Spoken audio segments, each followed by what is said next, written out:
before you go, I'd like to take a moment to recognize your contributions to the school over the past 35 years. Sorry about this. Yeah, don't go anywhere.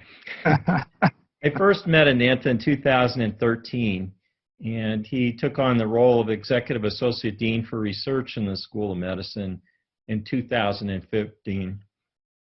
And it's really quite remarkable what he's accomplished over the past 5 years.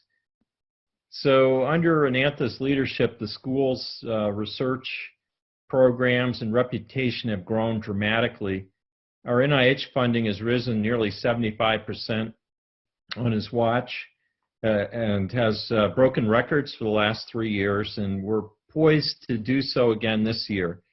And additionally, as Anantha talked about, more and more of our scientists are publishing their findings in high-impact journals.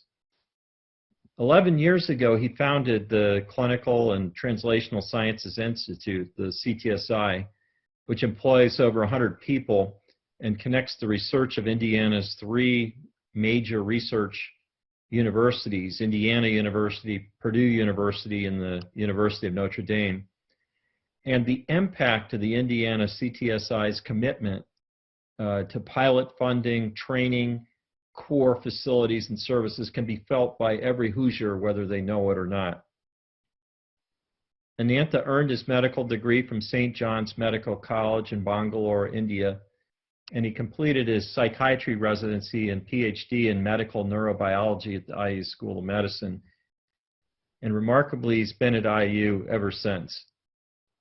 His research has been published in more than 200 scientific publications worldwide, and has been honored with countless awards, including most recently the IUPY Administrator of the Year and also the Sagamore of the Wabash. And he served as leader of the Indiana University Bicentennial Grand Challenge Precision Health Initiative, which focuses on finding better treatments, cures, and preventions for those diseases which currently have none, to dramatically increase the quality of life for residents of Indiana and beyond. However, in addition to all these accolades, those who work with Anantha know that he is also the embodiment of Hoosier humility, patience, and sincerity. He's truly one of the most kind and gracious people you will ever meet. I deeply regret that we're not able to celebrate Dr. Shekhar's many contributions in person. But if you have an opportunity, please visit this website on the screen and leave Anantha your virtual best wishes. And now I'd like to welcome Dr. Wade Clapp, Chair of the Department of Pediatrics, to say a few words in honor of Dr. Shekhar.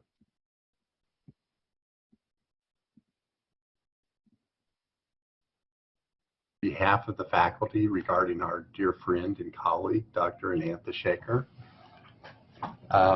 As our school begins to move beyond the immediate stress of this COVID pandemic, we're really blessed to have had an international authority on managing anxiety and stress at the helm of our research enterprise, not only during these past few months, but through years of tremendous growth and of our research and growth of our training pipelines. Anantha, you're a treasured colleague, an inspirational leader, and a trusted friend. Both now and for the past many years, you've been the oar in the water that keeps us moving in the right direction. Your ability to connect deeply with colleagues while guiding the research enterprise high above the waterline is just unsurpassed. Dr. Shekhar's colleagues describe him as a gentleman who's brilliant, patient, and extraordinarily talented. He has the ability to move faculty towards a common goal and complement that faculty with partnerships at other universities and top industries. The CTSI, as Jay mentioned, is a testament to that. and not only to his prowess as a leader, but also to his warmth as a human being. It'd be an impossible task for most. For Anantha, it was second nature. At the foundation of Anantha's success is an ability to mastermind practical and necessary infrastructures and technology that support grand visions for health promotion and scientific inquiry. And working with Jay, the two of them have consistently recruited leadership or brought up existing leadership in the school to bring the institution to new heights. Anantha's legacy at the School of Medicine is that he's invigorated the life sciences community. He's captured opportunities and takes a leadership role in addressing critical health challenges. Notably, Anantha was one of the school's first neuroscience MD PhDs.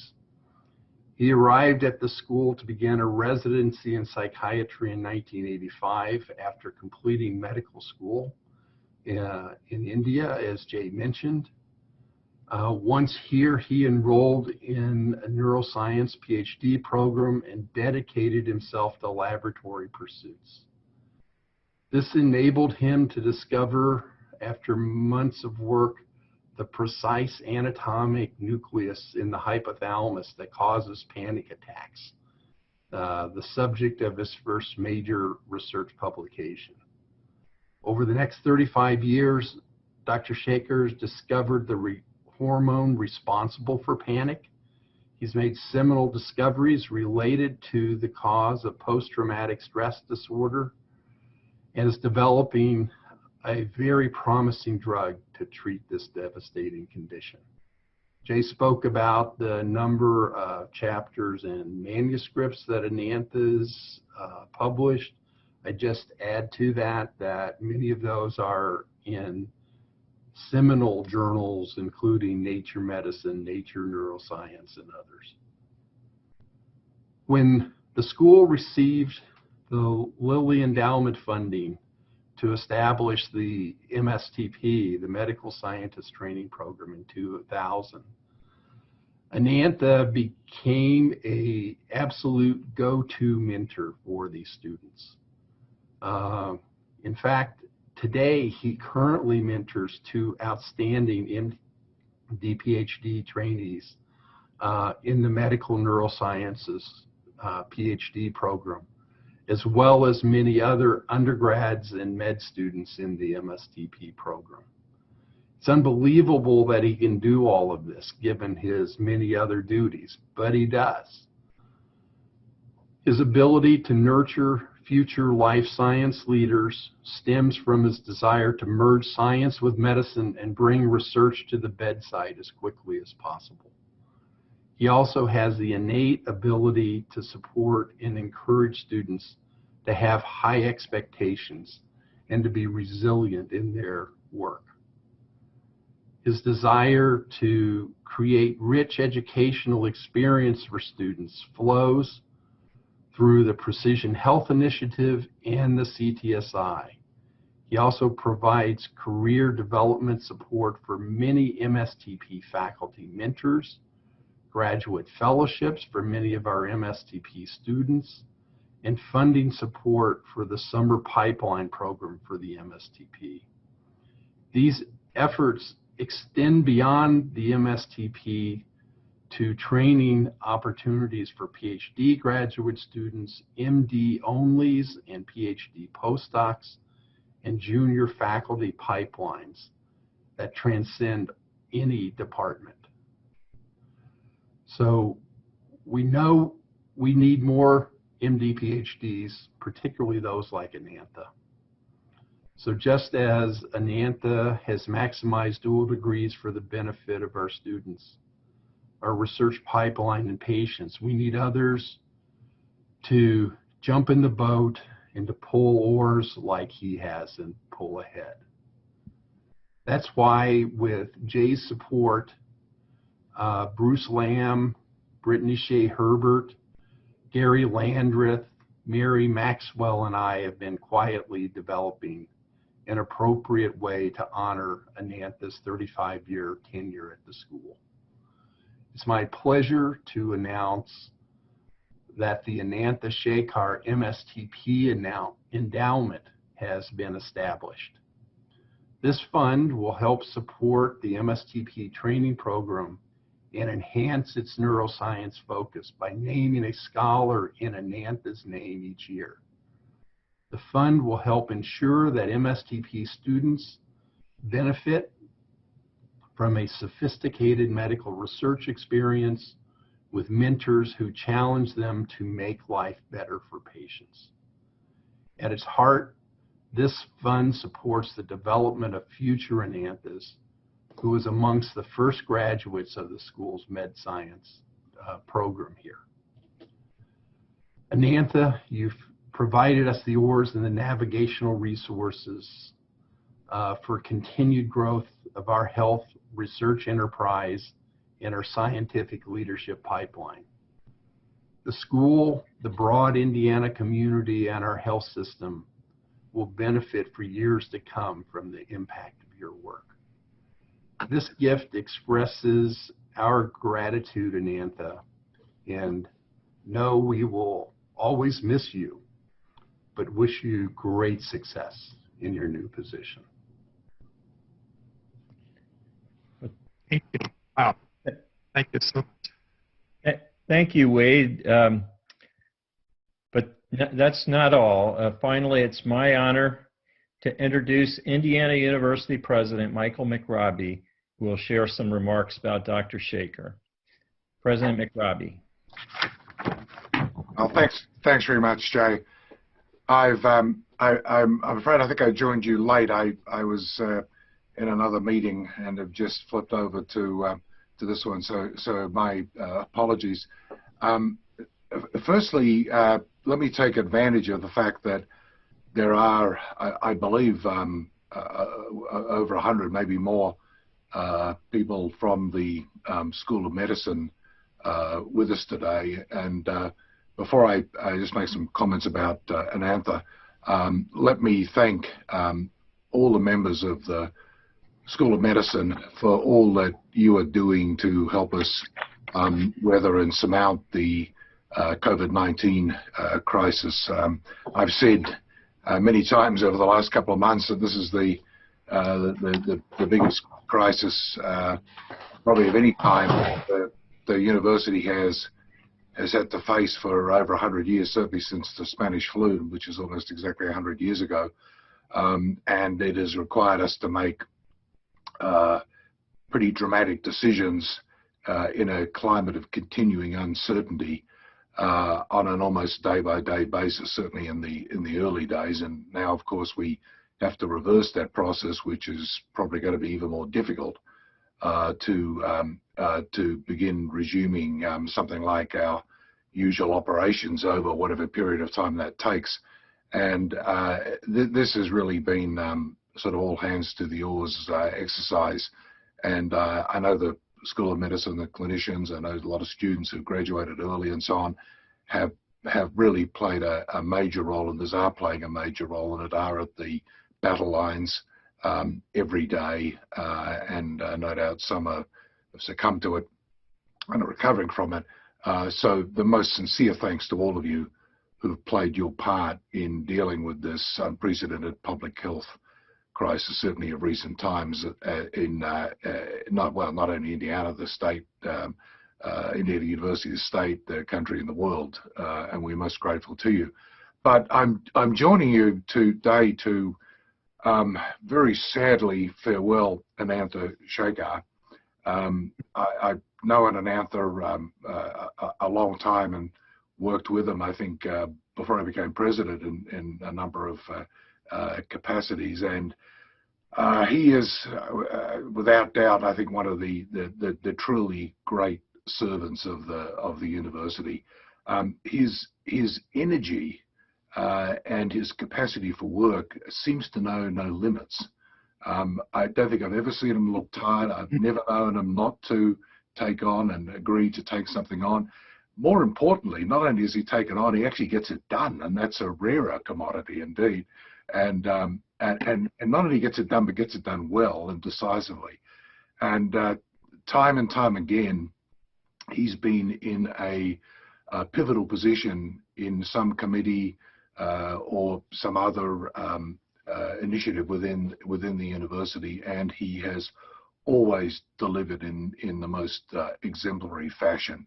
I think a lot of the successes, I know that Jay and Jay's predecessor Craig Braid, I know both would credit Anantha with a number of the huge successes that the School of Medicine has had, and he seems to be, he's also that rare creature in the university. He seems to be without an enemy, and that's also all but unknown in university context, and that I think says an enormous amount about his incredible diplomatic skills. In fact, I wonder why he's just bothering with a deanship. I mean, there are probably greater things in Washington where I think he could be playing a role, but be that as it may, that time may well come.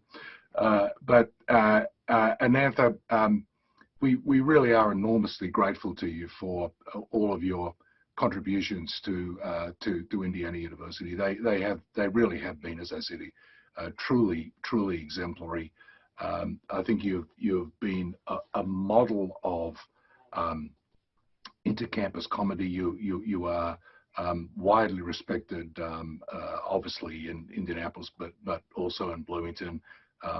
Widely liked by all of your colleagues, and widely respected as well. You are deeply trusted by your colleagues, and all I can say is that University of Pittsburgh is extremely lucky to get you as their next dean.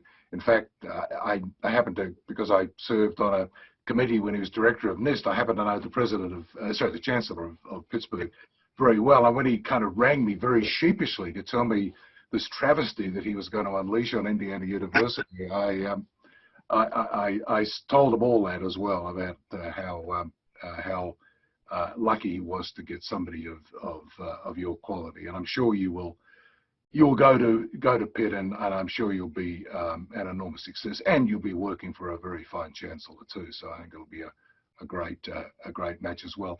So normally I do this with much more pomp and circumstance when I make this award, but doing it virtually seems to, especially when, well, I guess I'm certainly not wearing a tie, which is unusual, but in such more informal circumstances of the virtual world, I'll eschew the normal pomp and circumstance and simply tell you that I am delighted to be able to award you the President's Medal, the Indiana University President's Medal.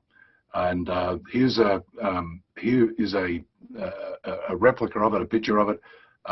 It's a medal that is in silver. It's a representation of the symbolic jewel the president wears at ceremonial occasions and so on.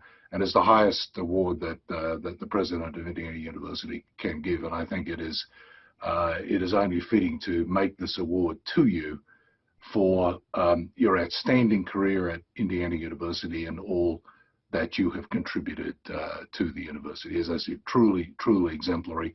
I believe that Jay actually has the physical medal and the parchment, and he will actually deliver these. I'm so sorry I can't do it myself. Maybe that opportunity will still come in some form, but he will deliver this to you the next time the two of you interact, and hopefully this will be a reminder of the gratitude of the university to you for all that you have accomplished and the esteem in which you are held by all of your colleagues at Indiana University. So congratulations. Thank you so much, President Grabi. It's a real honor. Yeah, wow. So again, I'm overwhelmed and deeply touched. This was as I'm sure every one of you know, IU has been my home for all my career, and I owe everything that I've accomplished so far to Indiana University. So it was a difficult decision. It's still not an easy decision to be thinking of leaving IU after all this.